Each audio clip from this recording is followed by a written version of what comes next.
So আজকে আমরা বেরোচ্ছি, বাট উই আর লেট। এই যে কমলা লেবু কিনেছিলাম এতগুলো, ভেবেছিলাম জুস করে নিয়ে যাব, সে টাইম আর পাইনি আমরা প্যাকিং করতে করতে। তো এই এত কমলা লেবু কী হবে, নিয়ে যেতেও ইচ্ছে করছে না। শিল্পাদের ঘরে রেখে দিয়ে আসি, সকালে ওটা সারপ্রাইজড হবে শিল্পাকে, পরে বলবো সব। সো মোটামুটি গাড়িতে সব লাগেজ টাগেজ তোলা হয়ে গেছে, হচ্ছে আরও কিছু বাকি আছে। আমরা খুব লেট, 6টা বেজে গেছে। এত এক্সাইটেড ছিলাম, এত কিছু প্যাক করে ফেলেছি, রাত্রে শুতে শুতে অনেক লেট হয়ে গেছে। অ্যান্ড সাউন্ড স্লিপ এটা দরকার ছিল। কি বলছে দেখি, দাঁড়া, ব্যাগ সব এদিকে রয়েছে, এখান থেকে তুলে নিন। সাউন্ড স্লিপটাও দরকার ছিল, এতটা জার্নি যেতে হবে। সো এটা আমাদের কমপ্লেক্স, দেখিয়ে দিই। মোটামুটি একটা ভিউ দিলাম, পরে পুরো দেখাবো সব কিছু। শিল্পার ঘরে কিন্তু কমলা লেবুটা দিয়ে এসেছি, শিল্পা এখনও জানে না, দেখলে শিল্পা সারপ্রাইজ হবে। কী দিল কমলা লেবু, শিল্পা আমাদের খুব ভালো বন্ধু। বাই দ্য ওয়ে, চলো স্টার্ট করি।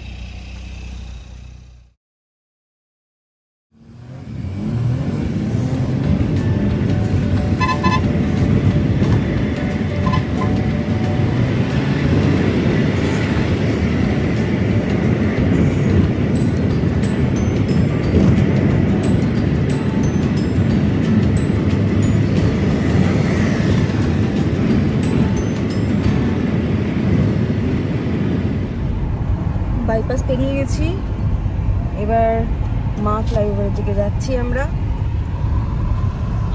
সৌম্য ড্রাইভ করছে এখন, আমি ভিডিও করছি, রাস্তা দেখছি। অনেক দূর যেতে হবে, প্রচুর বাকি, প্রচুর লেট করে ফেলেছি। কখন পৌঁছবো, কী করে পৌঁছবো কিছুই জানি না। চলো দেখা যাক, আমাদের নতুন এক্সপিরিয়েন্স। প্রচুর কিছু প্যাক করেছি, একটু বলে দিই কী কী নিলাম। আমরা একটা যেটা স্পেশাল জিনিস করেছি, আমি করিনি, সৌম্য বানিয়েছে, সেটা হচ্ছে ড্রাই ফ্রুটের লাড্ডু। সেটা এইটার এই জার্নির জন্য মেনলি বানিয়ে নিয়েছি, যে যদি রাস্তায় খিদে পায়, যখন ভারী কিছু খেতে ইচ্ছে করবে না, রাস্তা জিনিস কিনে খেতেও ইচ্ছে করছে না, যারা একটু হেলদি ডায়েট মেনটেন করো, যাদের মনে হয় যে কিছু হেলদি রাস্তায় যেতে যেতে খেলে শরীরও ভালো থাকবে, তাদের জন্য বলি এই ড্রাই ফ্রুটের লাড্ডুটা খুবই ভালো। রেসিপি পরে পাঠিয়ে দেবো তোমাদেরকে। আর সব ড্রাই ফ্রুটস দিয়ে খুব ইজিলি বানিয়ে নেওয়া যায়, ঘি দিয়ে। সেটা নিয়েছি, কিছু জুস নিয়েছি, আর ওআরএস নিয়েছি, অবশ্যই প্রচুর জল নিয়েছি। আর জামা কাপড়ের মধ্যে ম্যাক্সিমাম নিয়েছি ফুল স্লিভস। আর যেহেতু ডিসেম্বরে যাচ্ছি পাহাড়, দেখো বাইরেটা কি ভালো লাগছে, ডিসেম্বরে পাহাড় যাচ্ছি, তো সেই জন্য বুঝতেই পারছো প্রচণ্ড ঠান্ডা পড়বে সব জায়গাতেই, সেই জন্য ম্যাক্সিমাম সোয়েটশার্ট নিয়েছি। আর যেগুলো না নিলেই নয়, বাইক করা কিছু কমফর্ট জামা কাপড়, যেগুলো তোমার তুমি কমফোর্টেবল ফিল করবে সেরকম কিছু জামা কাপড়। আর মেয়েদের জন্য বলি তোমাদের মেকআপ, ময়শ্চারাইজার অবশ্যই, এই সব কিছুই নিয়ে নিয়েছি আপাতত। আর যা লাগবে যেতে যেতে রাস্তাঘাটে সবই পাওয়া যায়, টুকটাক করে কিনে নেওয়া যাবে, এই হলো ব্যাপার। তো চলো রাস্তাটা একটু দেখে নিই।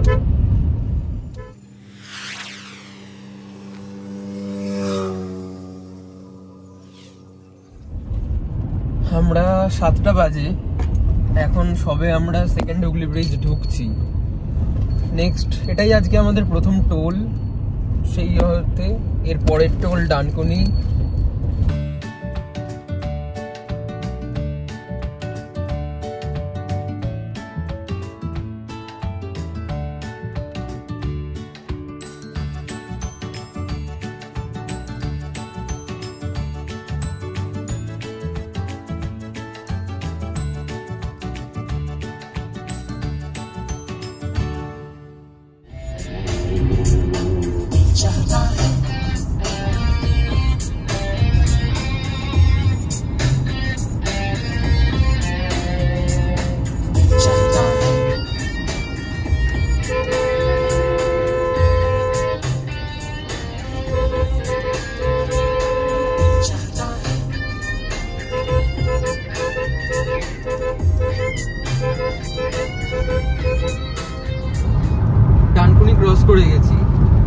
চলেছি শক্তিগড় বর্ধমানের দিকে, সামনে পালসিট।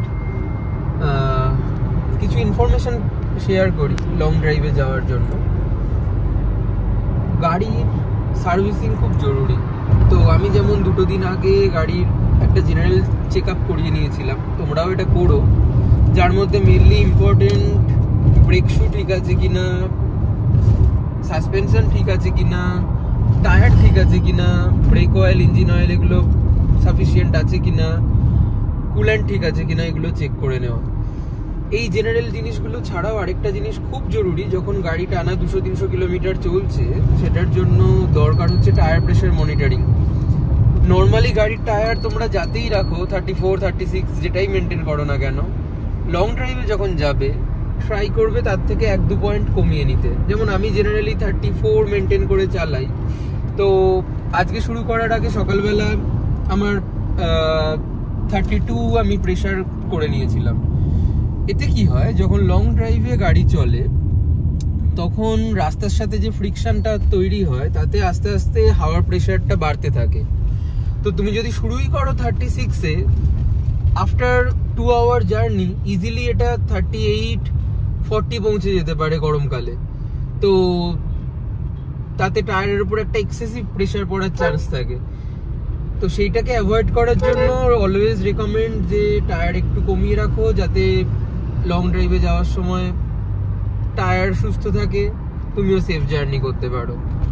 ওকে, আমরা এগোতে থাকি, জানাবো আমরা পরে কোথাও পৌঁছলাম, কোথায় ব্রেক নিলাম।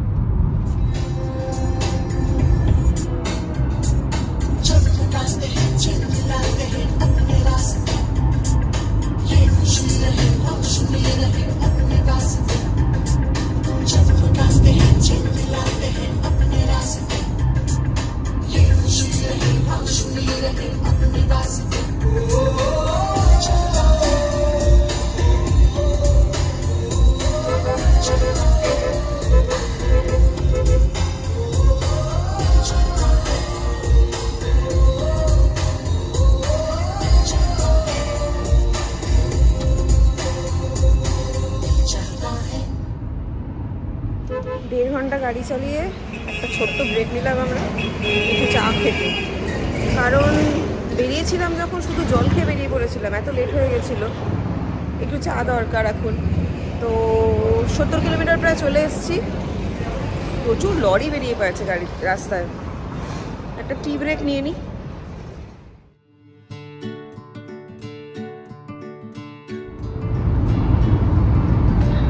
আমরা পালসিট টোল পেরিয়ে গেছি, এবার সামনে শক্তিগড় ঢুকবো। রাস্তা এখন ভালোই আছে মোটামুটি, প্রথম দিকে একটু প্রচুর লরি টরি পাচ্ছিলাম, এখন তো ঠিকঠাকই যাচ্ছি। এই রাস্তায় চালাতে কোনো অসুবিধা হবে না, ভালোভাবেই চালাতে পারবে। দেখতেই পাচ্ছ রাস্তা খুব পরিষ্কার ক্লিন, এইদিকের রাস্তাগুলো খুব ভালোভাবে বানানো।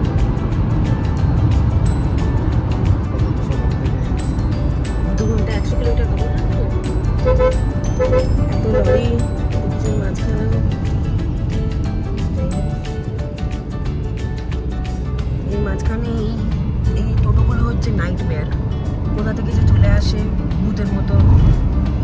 না এদের জীবনে কোনো হেডলাইট আছে, না এদের জীবনে কিছু আছে, হঠাৎ করে ছোটো ছোটো চলে আসে, কখন দাঁড়াবে কখন কি করবে কিছুই বোঝা যায় না।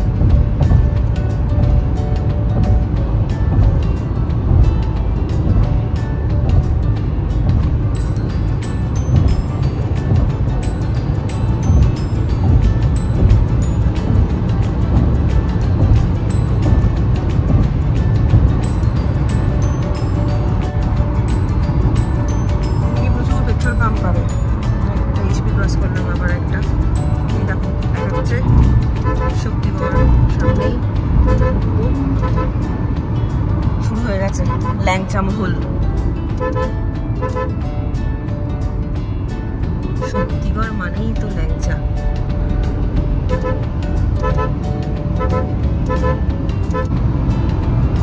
যদিও গাড়িতে প্রচুর মিষ্টি নিয়ে বেরিয়েছি, শক্তিগড়ে কিরম যেন মনটা একটু ল্যাংচা ল্যাংচা করছে। আমরা পেরিয়ে গেছি শক্তিগড়, আর ল্যাংচা ল্যাংচা করে লাভ নেই। উল্টো দিক থেকে একটা ভূতের মতো গাড়ি করতে চলে এসেছি।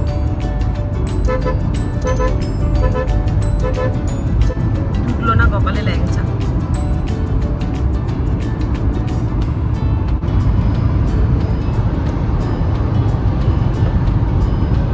দেরি করে বেরিয়ে ভাবছিলাম যে জ্যামে মনে হয় রাস্তায় আটকে বসতে থাকবো, কিন্তু রাস্তাগুলো তো বেশ ভালোই, ভাগ্যটা সঙ্গ দিচ্ছে মনে হচ্ছে।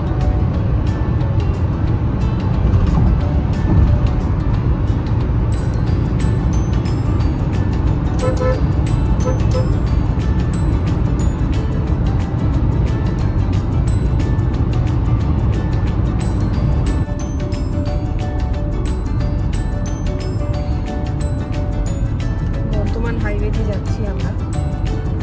এখানে একটা কথা বলে রাখি, এখানে কিন্তু প্রচুর ক্যামেরা আছে চারিদিকে, তো স্পিডটা একটু মাথায় রেখে চালিও।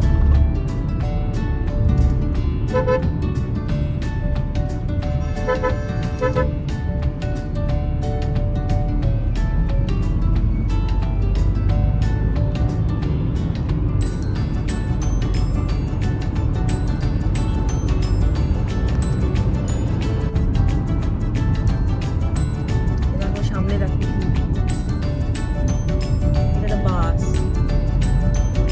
কেমন অদ্ভুত দেখতে। আর কোনো রং এই পৃথিবীতে মনে হয় বাকি ছিল না, সব রং দিয়ে কালার করে দিয়েছে।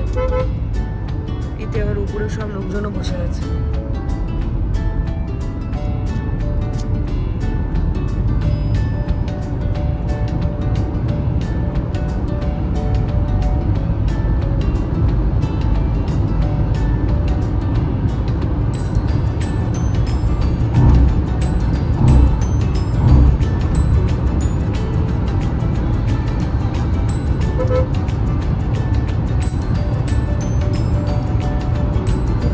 দেখে তোমরা যারা যাবে কখনো কখনো একটু আরেকটা রুটও চেক করে নিও। দেখায় না সেম রুট আরেকটা দেখায়, তো সেটা আরেকটা চেক করে নিও। কখনো কখনো হতে পারে যে গুগল যেটা দেখাচ্ছে সেটা থেকে আরেকটা রুটও হয়তো একটু ইজি হতে পারে। যেমন এক্ষুনি আমাদের দেখাচ্ছিল একটা লেফট টার্ন নিতে হবে, তো সেটা আমরা না নিয়ে আমরা সোজা এলাম। সেটা দেখে দেখছি এখন রাস্তা তো ফাঁকাই আছে, টাইমটাও একটু কম দেখাচ্ছে, তো নিজেরা একটু একটু করে মাঝে মাঝে চেক করে নেবে।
আমরা এসে গেছি বরাকর নদীতে। একবার দেখিয়ে দিই নদীটা। এখান থেকে না মাইথন ড্যামটাও দেখতে পাওয়া যাচ্ছে। আমি চেষ্টা করছি জুম করে দেখানোর। এই হচ্ছে বরাকর নদী, পরিষ্কার স্বচ্ছ জল। এই দিক থেকে ওই দূরে একটা ব্রিজ মতন দেখতে পাওয়া যাচ্ছে, জানি না কতটা দেখা যাবে, চেষ্টা করছি দেখার। একটা হালকা মতন ব্রিজ দেখা যাচ্ছে, এটা কিন্তু ব্রিজ নয়, এটাই হচ্ছে মাইথন ড্যাম। হালকা হালকা পিঙ্ক পিঙ্ক কালার মতন দেখা যাচ্ছে, সেটাই হচ্ছে মাইথন ড্যাম।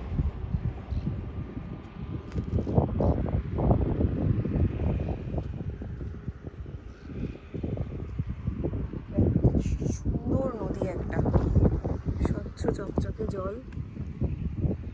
এই নদীটা শুরু হয়েছে ঝাড়খণ্ডের থেকে, আর তারপর এটা গিয়ে আমাদের বর্ধমান হয়ে গিয়ে এটা মিলেছে হচ্ছে আমাদের দামোদর নদীতে। আমরা একটু এখানে দাঁড়ালাম যে এই জায়গাটার একটু ছোট ছোট করে ফিল নেব বলে। সুন্দর ঠান্ডা হাওয়া দিচ্ছে, সিনারির মতন লাগছে দেখতে জায়গাটা।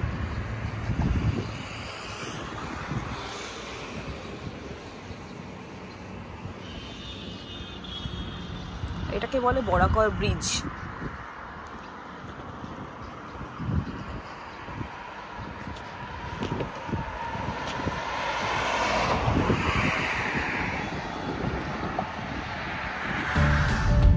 টোলটা ক্রস করলাম, 100 টাকা কাটলো এতে।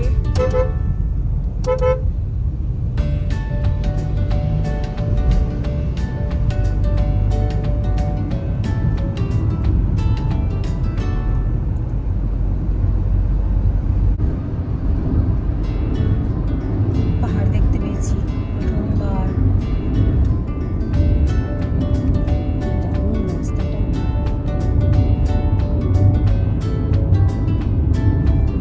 আমরা কি দাঁড়াবো না?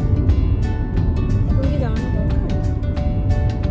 তুমি দাঁড়াতে চাও?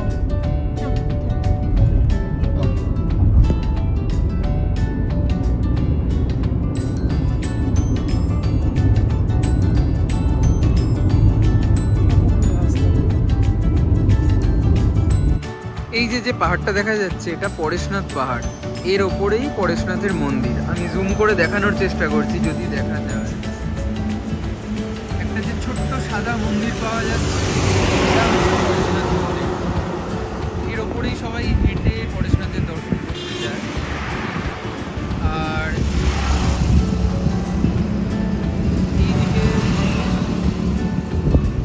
এই দিক থেকে চলে আসছে তোপচাঁচির রাস্তা।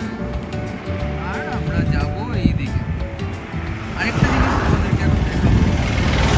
একটা ছোট গুমটি মতো দোকান আছে, দোকানটার ভেতরে যাই, তারপরে আবার দেখাচ্ছি। ঝাড়খণ্ড ঢোকার পরে আমাদের এটা প্রথম টোল।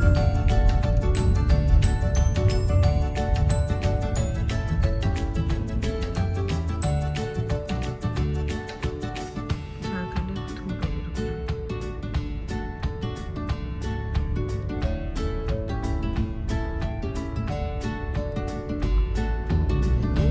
এখানে ফুল ট্যাঙ্ক করে নেব। কারণ হচ্ছে এখানে কোনো দামটা অনেকটাই কম। কলকাতার থেকে প্রায় 6 টাকার ডিফারেন্স হচ্ছে, তাই না? 6 টাকা অনেক। এখানেই ফুল ট্যাঙ্ক করে নেব।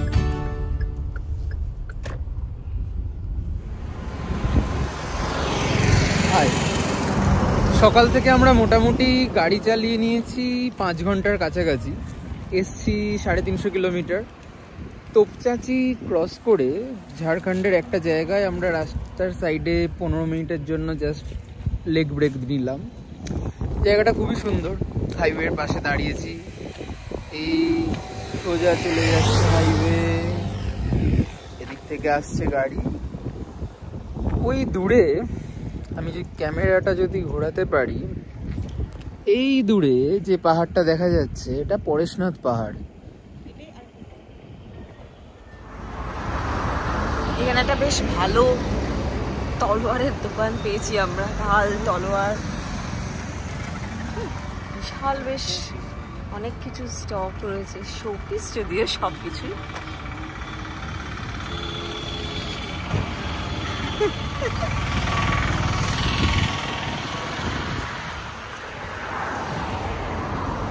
মানে বাড়িতে সাজিয়ে রাখে না অনেকেই।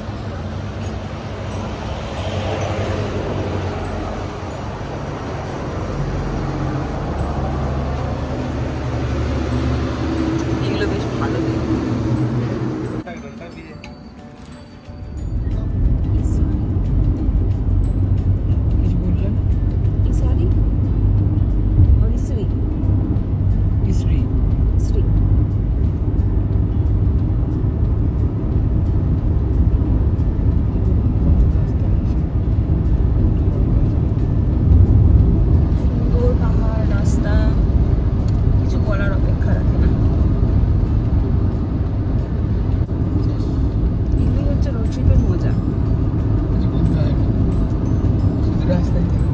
রাস্তা দেখিয়ে দাও, সুন্দর সুন্দর রাস্তা দেখতে দেখতে চলো। কখনো পাহাড় আসছে, কখনো তলোয়ারের দোকান দেখতে পাচ্ছি।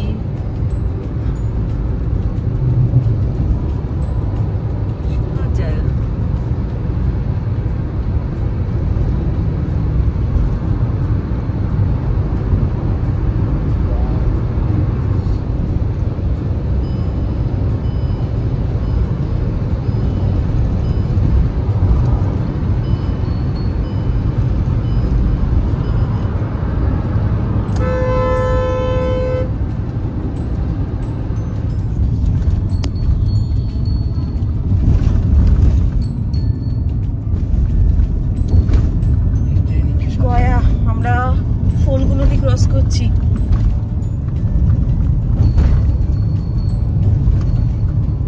নদী প্রায় শুকিয়ে গেছে, সেরকম কিছুই দেখা যাচ্ছে না।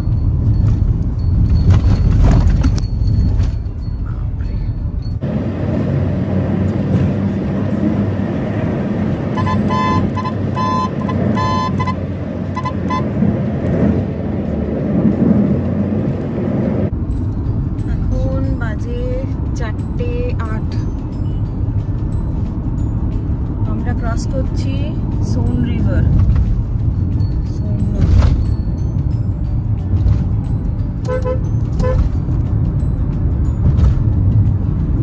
এখান থেকেও আরো 140 কিলোমিটার আছে বারাণসী। নদীগুলো সব জল টল শুকিয়ে কি বাজে অবস্থা।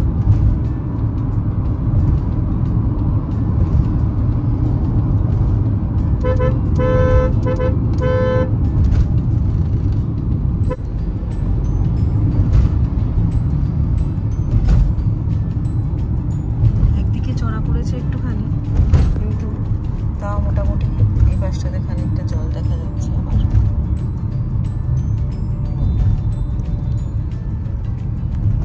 সানসেট হচ্ছে, এই টাইমটাতে খুব সুন্দর দেখতে লাগছে।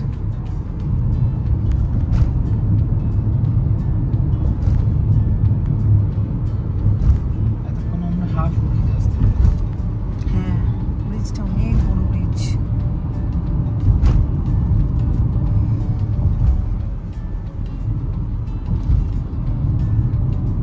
লাস্ট 2-2.5 ঘন্টা ধরে আশেপাশে কোনো চায়ের দোকান, ছোটখাটো কোনো খাবার দোকান কিচ্ছু নেই, ইভেন জলের দোকানও নেই আশেপাশে।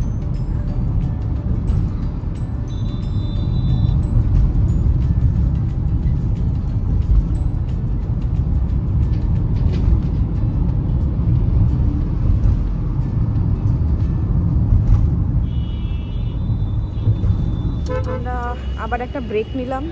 3.5 ঘন্টা টানা গাড়ি চালাবার পরে একটা ব্রেক খুব দরকার ছিল, কিন্তু রাস্তাঘাটে কোনো চায়ের দোকান বা কিছু পাওয়া যাচ্ছিল না। গাড়িটারও একটু রেস্ট দরকার, নিজেদেরকেও একটু হাত পা টেনে নেওয়া দরকার হয় এতক্ষণ ধরে গাড়ি চালানোর পরে একঘেয়ে বসে থেকে। তো সব কিছুর জন্য একটা ব্রেক নিলাম। এখানে বিহারেই একটা road side dhaba, tiger line hotel. এখানে একটু চা, স্ন্যাক্স টুকটাক দেখা যাক। যত তাড়াতাড়ি সম্ভব চেষ্টা করছি বেনারসে ঢুকে যাওয়ার।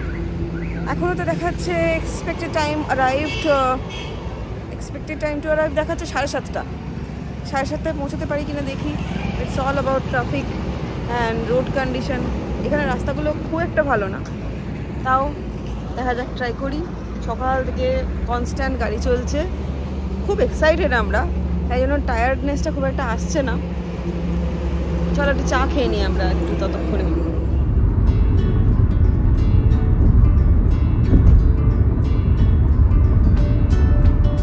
আমরা এখন সাসারাম পেরিয়ে খানিকটা এসছি। সাসারাম পেরিয়ে গেছি প্রায় কিছুক্ষণ আগে। এখনও গুগল ম্যাপে দেখাচ্ছে যে 2 আওয়ার্স লাগবে আমাদের। 86 কিলোমিটার বাকি। এই 86 কিলোমিটার 2 আওয়ার্স লাগার পিছনে কারণ হচ্ছে এই রাস্তাগুলোতে উল্টো দিক থেকে সাইকেল, উল্টো দিক থেকে বাইক ভীষণভাবে আসছে। প্লাস এই রাস্তার কোনায় কোনায় কোথায় লোক দাঁড়িয়ে আছে দেখা যাচ্ছে না। এখন তাও একটু রিফ্লেক্টর আশেপাশে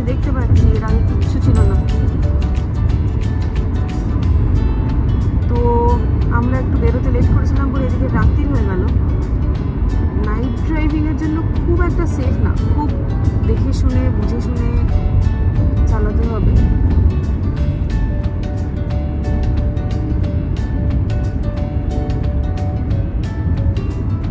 তাই না বলো? একদমই তাই। উল্টো দিক থেকে ট্রাক্টর, সাইকেল সবই চলে আসছে। যদি না আসতো স্ট্রিট লাইটটা দাও, ট্রাক্টরটাকে এড়ানো যেত। যেমন আমরা দেখতে পাচ্ছি সাইডে কি একটা অন্ধকারে দাঁড়িয়ে আছে, আলো জ্বলে, যেটা দেখাই যাচ্ছে না। এই একটা ছোট ভ্যানের মতো বস্তু, এবং পুরো রাস্তাটাতেই বিহারের মধ্যে দিয়ে যতক্ষণ যাচ্ছি উল্টো দিক থেকে কন্টিনিউয়াসলি বাইক, সাইকেল এবং হেঁটে চলা মানুষ। That is more dangerous. বলতে বলতেই সামনে দিয়ে লোকে যাচ্ছে, লোকে অবলীলাক্রমে সামনে দিয়ে ক্রস করে চলে যাচ্ছে এদিক থেকে ওদিকে। মাঝখানে ডিভাইডারগুলোকে কিরকম অদ্ভুতভাবে টপকাচ্ছে, টপকে তারা বাড়ির বারান্দায় হাঁটার মতন তারা দুলকি চালে হেঁটে রাস্তা ক্রস করছে এই হাইওয়ে। আর একটা অদ্ভুত জিনিস বিহারে আমি দেখলাম, বেশ খানিকটা যাওয়ার পরে প্রায় প্রত্যেক 5 কিলোমিটার যাওয়ার পরে প্রায় লেখা রয়েছে অসুবিধাকে নিয়ে খেদ। আবার উল্টো দিক থেকে গাড়ি আসছে। এই দেখো, এটা আবার অটো আসছে, কি আসছে সেটা আর বুঝতে পারছি না। যখন আসছে তখন দেখতে পাচ্ছি, কিন্তু ওই মানুষ চলাফেরা করলে তখনও দেখা যাচ্ছে না। আর চারিদিকে লেখা রয়েছে অসুবিধাকে নিয়ে খেদ। যেমন আমরা আবার শুধু খেদ লিখে দিলে কি আর চলবে? আবার একটা ট্রাক্টর যাচ্ছে যার কোনো ব্যাকলাইট নেই। হ্যাঁ, রিফ্লেক্টর দেওয়া নেই সাইডে ভালোভাবে। ডিভাইডার যে একটু যদি মোটামুটি কোনো গাড়ির হেডলাইটের জোর একটু কম থাকে, ডিভাইডার কিন্তু দেখতে পাওয়া যাচ্ছে না যেখানে ডিভাইডার আছে, কোনোভাবেই বোঝা যাচ্ছে না ডিভাইডারটা। ফরচুনেটলি আমাদের লাইটের জোরটা, হ্যাঁ এক্স্যাক্টলি, বাট অন্য গাড়ি ডেফিনেটলি প্রবলেমে পড়বে। অন্য অনেক গাড়ি এটা প্রবলেমে পড়বে, কারণ এটা ডিভাইডার দেখতে পাওয়া যাচ্ছে না। বিহারের এটা একটা বড় প্রবলেম। নাইট ড্রাইভ করাটা বেশ রিস্কি এখানে। মেবি ক্যামেরাতে অনেকটা বেশি লাইট দেখা যাচ্ছে, কিন্তু এতটা আমরা সামনে দেখতে পাচ্ছি না। ক্যামেরাতে অনেকটা কারেকশন করে, হ্যাঁ অনেক কারেকশন করে লাইট আসছে। আবার উল্টো দিক থেকে আরেকটা অটো, টোটো।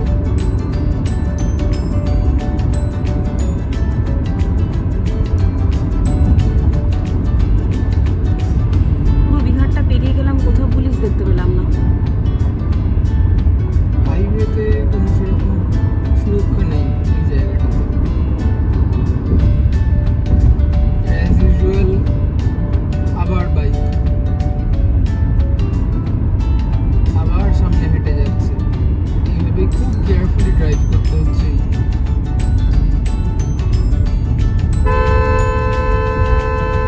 এই দেখুন লোকজন চলে এসেছে ক্রস করবে বলে। তারা দেখতে পাচ্ছে এরকম স্পিডে গাড়ি আসছে, কিন্তু তাদের কিন্তু কোনো কেয়ার নেই, তারা কোথা থেকে চলে আসছে। হঠাৎ করে ক্ষেতের ভেতর থেকে ভূতের মতন করে লোক চলে আসছে।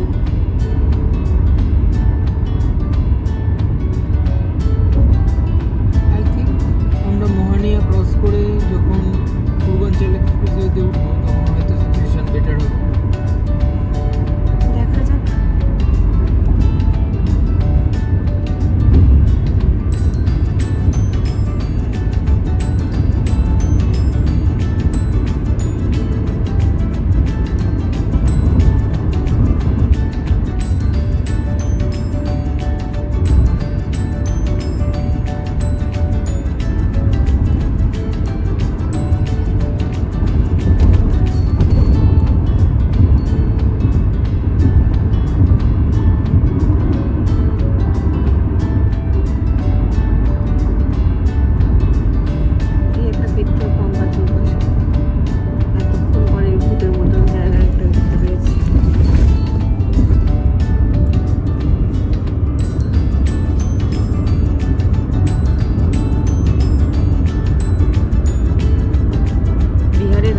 প্রচণ্ড বাজে। আমি আগেও বলছিলাম, তখন যখন আমরা চা ব্রেক নিলাম তার আগেও বলছিলাম বিহারের রাস্তা বেশ বাজে রাস্তা।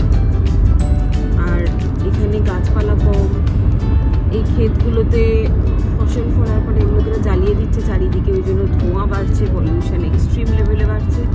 একটু আগে আমি চেক করলাম, এখানে পলিউশন লেভেল দেখাচ্ছিল 300।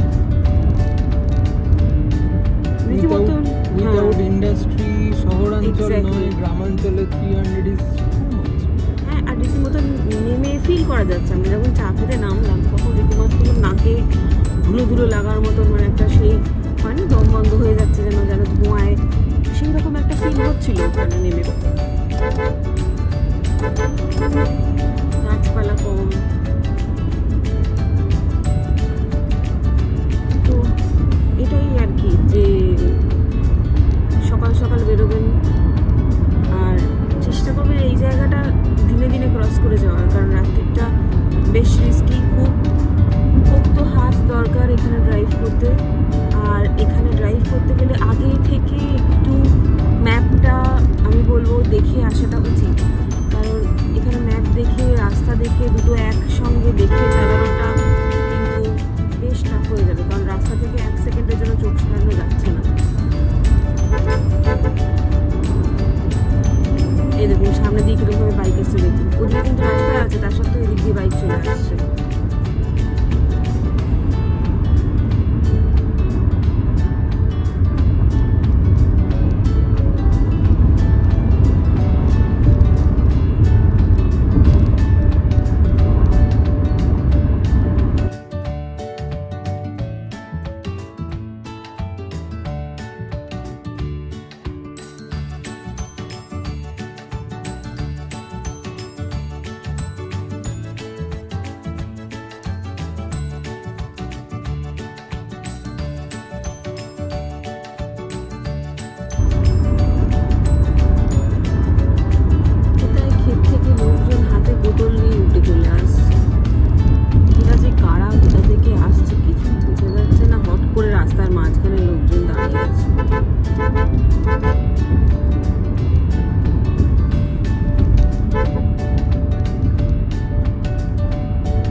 খেতে সব ওই শস্যগুলো তুলে নেওয়ার পরে সেগুলো সব পুড়িয়েছে, সেই পুড়িয়ে সেই সাদা সাদা ধোঁয়া চারিদিকে ভর্তি হয়ে রয়েছে।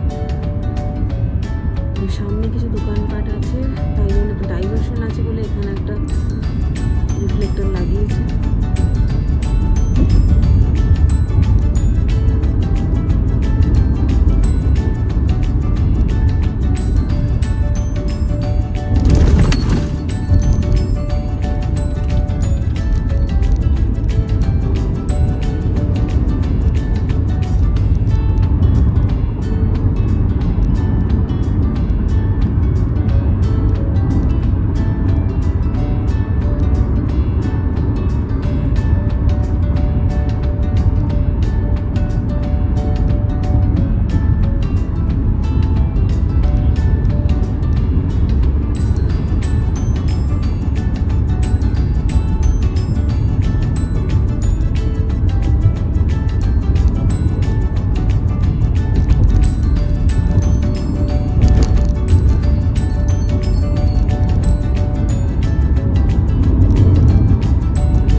ফাইনালি ঢুকতে পেরেছি। আর 5-6 কিলোমিটার, তারপর আমাদের হোটেল। এটা ছিল উই মিসড।